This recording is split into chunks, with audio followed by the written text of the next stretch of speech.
Tenemos distintas carteras de inversión, algunas más específicas y otras más generalistas. Vamos a entrar a una generalista, algo, a ver, le pusimos como el título ¿Dónde invertir el aguinaldo? Pero bueno, va mucho más a eso, ¿no? Que tiene que ver con esto, ¿eh? ¿En qué conviene invertir el aguinaldo? Pero en verdad, bueno, cualquier excedente que vos tengas en pesos. Y acá lo dividimos en para acompañar la inflación, que es decir, mantener mínimamente el poder adquisitivo de ese dinero, porque en este momento siempre era el dólar, bueno, el dólar puede seguir bajando, etcétera, etcétera, y para potenciar tu ahorro, para asumir un poquito más de riesgo. Bueno, Maximiliano, contame, acá tenemos las letras, tenemos bonos, digamos, las LECAP, los bonos SER, tenemos el GD35 y un fondo común de inversión en dólares. Excelente, Mariano. Ahí empiezo. Primero, a acompañar la inflación y lo divido en dos partes. Nosotros lo que estamos diciendo es, si vos el aguinaldo lo tenés que aplicar a un gasto los próximos, ponele 6 meses, que justo coincide mucho con cuando empiece la movida de las elecciones. Y todo eso también. Claro, viene justo cuando mitad del año que viene, que se va a empezar a hablar de las elecciones y que siempre las elecciones en Argentina son volátiles. Decimos, estate en pesos. La verdad es que entrar y salir en dólares puede llegar a subir, pero la probabilidad es bastante difícil que en los próximos 6 meses tengas un driver claro para impulsar el dólar que contrarreste alternativas en pesos que están rindiendo 2,7, 2,8, ahora bajar un poquito. Nosotros cuando hicimos este análisis estaba todo más cercano al 3% mensual, pero pongamos hoy 2,6, 2,7 mensual, ¿no? Que está por encima de la inflación, el último dato de inflación y lo que se espera de inflación. Entonces, ahí tenemos una LECAP de mayo, que son instrumentos a tasa fija. Esto es principalmente pensando en un instrumento que la inflación vaya bajando y te cubre inflación. La LECAP a mayo más o menos son 160 y pico días, más si no me falla la memoria cuando hicimos el análisis. Y el T2X5, que vence un poquito antes, vence en febrero, que capturaría la inflación de diciembre, que esperamos que sea un poquito más alta que este. Nada que sea alarmante, pero que sea un poquito más alta, porque estacionalmente noviembre dio muy bajo porque los estacionales fueron menos 1,8. Eso es normal, los noviembre, el famoso tomate que baja, digamos. La estacionalidad. Ahí vos creés que el SER le ganaría a la LECAP en ese momento. Ahí creemos que el SER le ganaría al LECAP, pero chiquitito, digamos. Entonces, con esos dos, te diría que hasta uno puede comprar esas dos cosas y vas a estar con un buen rendimiento, más o menos del 2,7, 2,8% mensual. Y también ahí agrego, porque, a ver, hoy no vemos ningún salto o algún estrés cambiario, pero también ese instrumento te estaría cubriendo en caso de que hubiera algún salto cambiario. Eso se podría llegar a trasladar después, el famoso pass-through a la inflación. Así que también tenés esa cobertura ahí. Tenés ahí, tal cual, Mariano, esa cobertura. Esos dos instrumentos pensando, los pesos 6 meses, típico ejemplo que yo doy, te vas de vacaciones, Argentina, porque si vas a Brasil te conviene ya, digamos, tener los dólares de antemano, pero Argentina, o tenés el típico gasto marzo, todos los que somos padres, los gastos nos suben muchísimo en marzo y generalmente aplicamos el aguinaldo. Bueno, es ideal ese instrumento. Después me voy un poco más, lo que es decir, bueno, ahora quiero algo para proteger la inflación, pero ya pensando, no necesito en estos 6 meses. Bueno, ahí sí, yo creo que hay que empezar a ver algo de dólares, porque las elecciones son procesos volátiles en Argentina. Y ahí tenemos el G35 y el Fondo Común de Inversión, que es un fondo común de inversión que se llama Fondo Común de Inversión, y YOL Dólar Ahorro Plus, que es un fondo de YOL propiamente dicho, es un fondo dedicado de YOL, que hoy tenemos 50 millones de dólares de activos y tenemos casi 40.000 inversores. Este fondo tiene 80% en obligaciones negociables, que son instrumentos de muy bajo riesgo, de empresas de muy buena calidad directiva, y 20% de soberano, ¿no? Entonces ahí lo que buscas es bajo riesgo y con el soberano buscas potenciar un poquitito. Tiene un target de rendimiento anual, o sea, de acá a un año, del 7%. Es un instrumento donde podés invertir de 5 dólares, no necesitas, digamos, estar comprando bienes ni nada, toda la gestión siempre hace un fondo. Y el G35, el fondo común está pensado más para un conservador, un moderado. El G35 es un bono de soberanos que justamente se potenciaría bastante a la baja del riesgo país. Pedro justo habló de la baja del riesgo país. Y acá este bono es un poquito más para un perfil agresivo. Hoy tiene un rendimiento del 12% anual. Pero si el riesgo país baja, ese rendimiento se te adelanta bastante, que sí que lo podés ver mucho antes. Está bueno, Maximiliano, porque acá lo que estamos viendo es tasa en pesos. Tal cual. Y, digamos, estamos también expuestos a inflación y también a dólar, que son las tres patas que de alguna manera estarías cubierta ante cualquier estrés que esperemos no tengamos, digamos, no, porque si no, si estuvieras solo en pesos, estás muy expuesto en peso. Acá tenés peso y también tipo de cambio. Ahora vayamos a la otra, que es para potenciar ahorro, que acá estamos hablando. Bueno, el SPY, que es un CDR, YPF y Transener, que viene con novedad, que fue la bomba del viernes. Una empresa que tiene parte capital del Estado y parte de capital de Pampa, ¿no? Tal cual. Nosotros si querés arranco por Transener, que la nombramos, esto nosotros lo armamos a principio de mes, digamos, venimos recomendando a principio de mes. ¿Por qué recomendamos Transener? Básicamente cuando uno analiza, Transener pertenece al sector que se llama utility, servicios públicos le decimos acá, pero es un sector que en el mundo uno se le recomienda un perfil conservador, pero Argentina, por un montón de cosas... Todo arriesgado en Argentina. Es arriesgado en Argentina. Pero, ¿qué tienen este tipo de empresas? Hablo Edenor, Transener, CEPU, Central Costanera, bueno, varios tipos de empresas que la característica que tiene básicamente es, tiene los ingresos muy predecibles, porque básicamente cobran tarifas, es inflexible el ingreso, porque vos tenés que pagar la misma luz, el mismo gas. TGS y TGN también son del mismo estilo. En cualquier parte del mundo las tarifas compensan los costos. Acá en Argentina lamentablemente no, y por eso tuvimos un montón de problemas, pero hoy ya se hizo parte de la compensación. Y son empresas que los costos y los ingresos son predecibles, con lo cual son empresas de flujo estable. ¿Qué pasa? Estas empresas estaban muy rezagadas, tuvieron toda recomposición de tarifas. Cuando uno mira Edenor lo que subió, TGS lo que subió, todas subas de 200, 300%, empezás a ver Transener casi que ni se movió, ¿no? Tuvo muy por debajo, hasta ante esto, digamos, suba del 50% en dólares. Cuando ves la evaluación, que ves el valor de la compañía dividido los ingresos, te da que es una evaluación extremadamente bajo. Y es una empresa que tiene cero deuda. Este tipo de empresas suelen tener mucha deuda. ¿Por qué? Porque la deuda te permite potenciar. Toma deuda barata y básicamente tiene poco capital. Entonces, Transener la veíamos muy subvaluada. Y por eso un poquito la recomendamos. YPF, creo que ya venimos hablando todos mucho YPF, gran potencia de vaca muerta. Y S&P 500, el SPY, es un poco para diversificar, ¿no? Ahí estás apostando a las 500 empresas de Estados Unidos. Somos muy optimistas el año que viene con el mercado norteamericano. Segundo año de mucha suba. Con Trump esperamos lo mismo. Bueno, acá tenemos una cartera, a ver, súper... un resumen de la cartera. Obviamente se le pueden sumar otros activos. Tal cual. Pedro, querías agregar algo de Transener también. Sí, porque es importante, recién lo que decía Maxi, yo lo escuchaba, y la realidad es que fue un acierto, la verdad, haberla puesto a principio de mes, con la noticia de hoy incluso, y recién hablábamos, bueno, todavía tiene bastante upside, ¿no? Y sí, estamos en un contexto en donde recién decía Maxi que estamos en una especie de normalización, parte de la baja de los subsidios económicos, justamente, es decir, cuando uno mira, por ejemplo, lo que es la cobertura de la tarifa en términos de lo que es la generación eléctrica por generación y transporte, a principios de año estaba cerca del 50%, lo que pagaba el total del sistema del costo. Hoy en día, ayudado el gobierno también en los últimos meses por la baja en el precio monómico de la energía, está casi alrededor del 85%. Con lo cual, acá estamos en un contexto en donde si uno piensa que podemos ir a una empresa donde va a ser ya casi todo gestión privada y donde podemos estar en un mercado más normalizado, como decía Maxi, como funciona en otros lugares del mundo, yo creo que Transener tiene un upside todavía muy, muy relevante. Ahora quiero agregar, a ver, Maximiliano nombraba muy bien el GD35 y Pedro, los que te seguimos, a ver, es un bono que a vos también te gusta muchísimo. Tengo una estampita con el Nicari y el GD35. Ahora me lo vas a comentar, a ver, pero le vas a explicar a la gente más que nada, a ver, sumando a lo que también comentaba Maxi, ¿por qué? ¿Qué es lo que esperás de ese bono que ponderás tanto y por encima de otros? Bueno, GD35. ¿Ok? A ver. La estampita ahí de Pedro.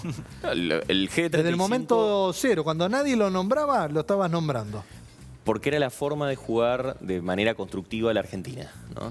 Donde en este sentido la realidad es que, vos dijiste al comienzo del programa, hubo momentos donde algunos instrumentos eran ganadores, otros estaban por detrás. El GD35 tiene la gran particularidad de que si uno jugaba la historia de crédito, que básicamente es esperar una baja en el riesgo país, casi 1.300 puntos básicos bajo el riesgo país en lo que va del año, cuando uno mira incluso las probabilidades de default, a un año antes del balotaje del 2023 estaba cerca del 67%. Ahora es del 17% nada más. O sea, hubo una convalidación en los precios de lo que fue el muy buen trabajo, tanto fiscal como también en lo que es generación de dólares líquidos del Banco Central. En ese sentido, yo creo que el gran recorte del riesgo país, uno lo percibe y obtiene mayores ganancias de capital en los plazos más largos de la curva de rendimientos. Y en este caso, el 35, que uno piensa por la fecha de vencimiento, bueno, tenés el 38, el 41, el 46. Ojo, porque por la estructura de pagos, la duración del bono, que tiene mucho que ver con la sensibilidad del precio respecto a la baja de la tasa, que básicamente es la baja del riesgo país, a uno le percibe estar en una situación bastante más agresiva y en un contexto favorable gana mucho rendimiento. ¿Cuál es la expectativa de rendimiento? ¿Cuál sería, digamos, el G35, la duration? Es un buen punto, es un buen punto. Si uno replica el mismo target, que es básicamente decir, vamos realmente al triple C más, B menos, ¿no? Países como Nigeria, Turquía, El Salvador, todavía hay un upside. Si uno lo mira de acá a un año, todavía el tramo largo de la curva presenta retornos potenciales totales de entre el 25 y el 28, 29%. Pero vamos a decir que la Argentina en realidad puede ir más allá. Puede ir a un B, a un doble B menos, incluso un doble B. ¿Qué debería pasar? Bueno, para mí tendría que haber una normalización cambiaria, que ya vemos que es distinto a la unificación. Que seguramente va a generar esa baja del riesgo país. Muy probablemente. Viene primero eso y después la baja del riesgo país. Es como el huevo y la gallina, pero claro, probablemente, y después también, que también es el huevo y la gallina, eventualmente mostrarle al mercado que la Argentina eventualmente puede salir al mercado internacional de capitales. Eso es clave porque los países no pagan cash sus deudas, eventualmente van roleando las deudas a futuro y es la forma finalmente de normalizar, me parece, ese acceso. Si uno toma ese punto y dice, bueno, podemos ir a niveles de riesgo país máximos de los últimos años, que es en la época de Macri. Si uno mira el 2017, la mediana del mejor momento de Macri después de la salida de los holdouts hasta finales del 17 estaba más o menos en 415 puntos básicos, que es 300 puntos adicionales de baja. Y si uno toma esos niveles y los netea de lo que es el movimiento de las tasas, porque obviamente las tasas a nivel global eran distintas en ese momento que las que tenemos ahora, ya los retornos potenciales incluso suben de entre el 35 y el 45%. El G35 es la forma, para mí, óptima de jugar justamente esa historia. Ese es el bono para comprar y mantenerlo. Coincido. Por eso coincido 100%. En la cartera. Nosotros también lo venimos nombrando de principio de año. Inclusive contra la corriente, que era el E30 G30, que se destacó, pero bueno, era un bono que cuando arrancaría iba a arrancar fuerte. Siguen las carteras, ahora vienen acciones, CDRs, vienen carteras agresivas. Esto recién arranca. Recordá suscribirte a nuestro canal de YouTube porque acá vas a tener la mejor información en Mundo Dinero, porque siempre subimos el programa para que lo puedas repasar, porque a veces no llegaste a tiempo, y si no tenemos nuestros nuevos contenidos que tenés, por ejemplo, los lunes, el programa del mercado cripto, lunes 18:30 horas. Los martes, ¿qué hacemos con los pesos? En la versión streaming, y los jueves del colchón a la inversión, más otros contenidos que tenés. Así que recordá suscribirte, poner la campanita y vas a tener siempre la mejor información. Acá está armada una cartera conservadora, ¿ok? Claro. Que está dividido en 3 familias. Uno, un fondo común de inversión dólar, 25%, que es el fondo YOL, sí, dólar, que ya lo explicó, que es para buscar un rendimiento, ¿cuánto? ¿6, 7%? 7% target a un año, digamos. Okay. En noviembre rindió 1 y pico, pero bueno, es directo, pero bueno, el objetivo es 7. Después tenemos la renta fija en dólares, que muchos ya explicaron, que ahora lo vamos a ver. Y después ya nos metemos en renta variable, que acá está el picante que se le metió a la cartera. Entonces tenemos 25% en el fondo dólar ahorro plus de YOL, que ese es el ticket, YOL-DOL. Renta fija un 35%, que acá más que nada en la cartera conservadora está pensado para el bono SER también, que ya explicaste, el que vence en el 2025. Febrero, sí. Bien, y después también el bono ajustable por SER 2026. Tal cual. Sí, acá lo distinto de lo que hablamos hace un ratito es el TX26, ¿no? Es un bono que nos sigue gustando, más allá de las expectativas de baja inflación, porque es un bono que hoy rinde inflación más 9. Eso es muy alto en términos históricos. Argentina, digamos, en términos históricos, periodos normales, por ejemplo Macri, tomando siempre como referencia, un bono SER debería rendir 4 o 5% sobre la inflación. Eso Y cuando uno mira que cuando baja la inflación, el rendimiento sobre inflación suele bajar, con lo cual le vemos potencial, sumado que es un bono. ¿Por qué lo ponemos un conservador? Porque para un agresivo tenemos otro bono SER, que si bien uno ve fecha 2026, va amortizando en cuotas. Y de hecho ya en noviembre pagó una cuota, ya pagó el 20%, va a pagar otra cuota. Entonces vos lo vas, no es que 2026 te paga todo, sino que ya vas recuperando en cuotas y te va ajustando por inflación. Por lo cual es un bono que nos gusta para este perfil. Bueno, vamos a continuar ahora con la parte de renta variable, ese 40%, que acá tenemos todo. Bueno, Transener, que ya explicaste. Tal cual. El SPY también, que ya lo comentaste recién. Y acá incorporamos el ETF del Dow Jones, el DIA, Pampa Energía y Chevron. Sí, acá para un perfil conservador, el Dow Jones son 30 empresas, generalmente son empresas más tradicionales. Ojo, no tradicionales, son empresas que se llaman Blue Chip, ya más establecidas, porque está Microsoft o Apple, que uno diría, ¿son tradicionales? Son tradicionales, ¿por qué? Porque primero son empresas de más de 30 años. Algunos hablan de la vieja economía también. Claro, pero ya no es tanto el Dow Jones la vieja economía. Entonces, ahí tenés el Dow Jones, tenés un set de empresas que bastante beneficiadas con la economía doméstica y sin tanto riesgo. Después tenemos Pampa Energía. Nosotros acá para un conservador, YPF entendemos que es un poco más agresivo y por eso lo tenemos en otro portafolio. Pampa Energía está bien diversificado, sector energético, petrolero. Y después Chevron, acá es interesante. ¿Por qué? Porque Trump apuesta a un fuerte shock energético. Y hay dos empresas que pueden ser muy beneficiadas, que es Exxon, Chevron. ¿Por qué elegimos Chevron? ¿Por qué Exxon? Porque por evaluación nos da que está mucho más subvaluada que Exxon. Así que ahí apostamos bien al shock petrolero energético de Estados Unidos. Bueno, excelente, pero vean la cantidad de posibilidades que tenemos. Y ahora quiero ir a un bono que es, me imagino todos estos, lo estuvimos hablando fuera del aire, acá tenemos distintos bonos de SER que ya hablábamos, las Boncaps que han recuperado muchísimo, que nadie las tenía en vista y empezaron a recuperar muchísimo, empezaron a buscar terreno. Es que en este contexto de normalización, donde la inflación, es verdad, los estacionales jugaron un papel muy grande en el último dato, pero incluso la núcleo bajó, los alimentos muy por debajo.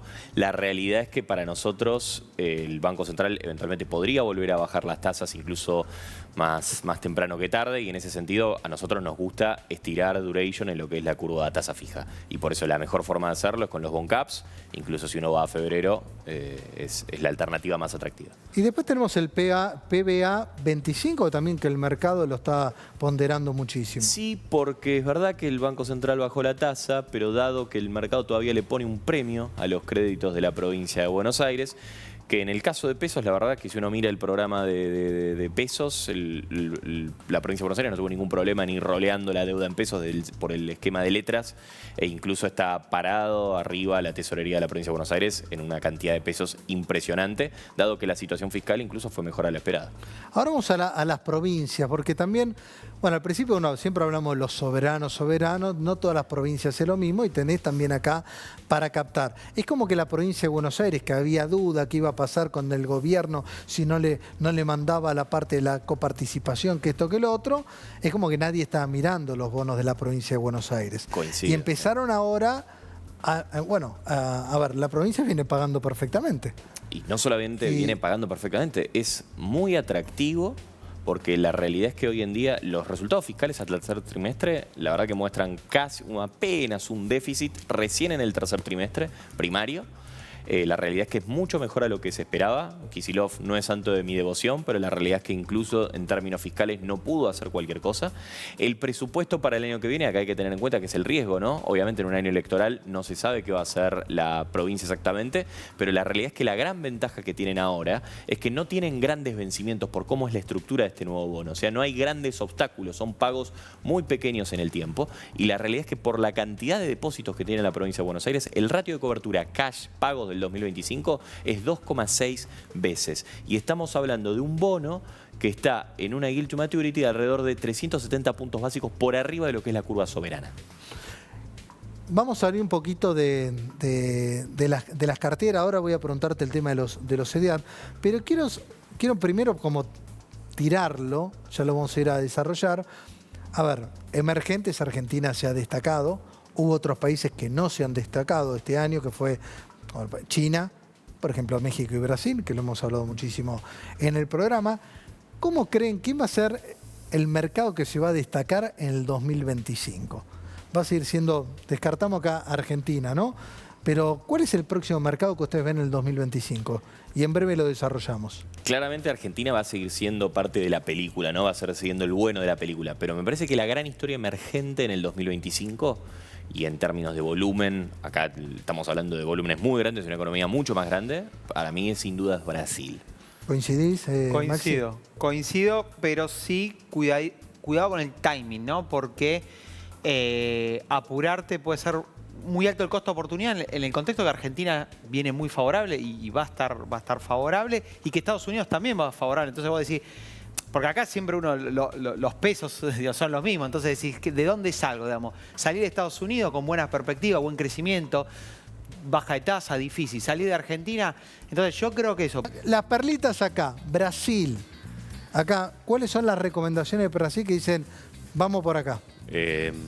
Para mí es Vale, la principal minera del país y básicamente una de las principales generadoras de lo que es el mineral de hierro, clave para todo lo que es la transición energética. Para tener una idea, más o menos la producción de Vale de mineral de hierro, que está alrededor de los 320, 325 miles de toneladas, es más o menos el 21% de lo que se comercia a nivel global. Hay un muy buen programa de CAPEX para eso expandirlo casi un 10% en los próximos 4 años. Y hay que tener en cuenta que acá es una situación, Vale está muy golpeada por la situación particular de Brasil y muy golpeada especialmente también por el desafío que eventualmente van a tener los commodities alrededor del mundo. ¿Cómo lograron los Uriburu controlar Salta y luego el país entero? ¿Cómo llegó Hipólito Yrigoyen de comisario a terrateniente y de ahí a presidente de la nación? ¿Quién tenía más dinero, Eva o Juan Domingo Perón? ¿Fue Juan Duarte, el hermano de Evita, testaferro del presidente? Vita con historia, de Mariano Otálora.